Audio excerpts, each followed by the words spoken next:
May tampo nga ba si David Foster kay Charis Pimpinko o Zeke Cyrus na tinatawag na ngayon?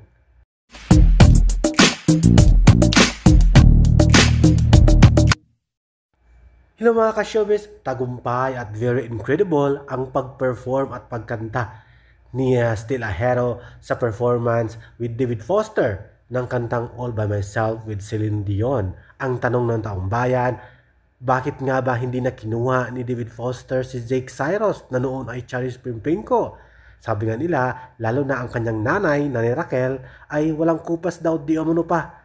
Walang kupas pa daw di umano. Magaling pa ang boses, maganda, pwede maging lalaki at pwede maging babae si Charis or Zeke pag kumanta. Lalo na ang All By Myself, bakit hindi pa kinuha ulit ni David Foster instead kay Still a Hero? Kaya naman usap-usapan o may chismis kung may tampo ba o galit itong si David Foster kay Charis Pimpinko o Zeke Cyrus, lalo na sa nanay na si Nanay Raquel. Wala na bang amor o gusto itong si David Foster, isang sikat na producer at composer, kay Charis o Zeke Cyrus?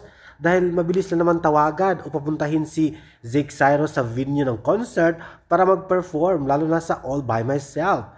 Pero in other way, matagumpay at very maganda at successful ang performance ni Still a Hero sa pagkanta ng All By Myself na pinakasikat na kanta at pinakamalaking kanta ni Celine Dion. Tagumpay at naitawid ni Stell ng mabuti ang pagkanta.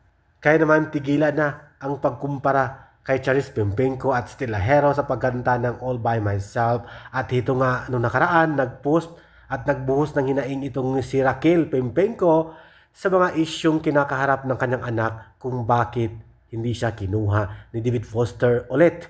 At wag nang ikumpara ang performance ni Charis kina Still a Hero at Jade Madala. Ayon sa mga haka-haka at chismis, ito ay walang confirmation ha.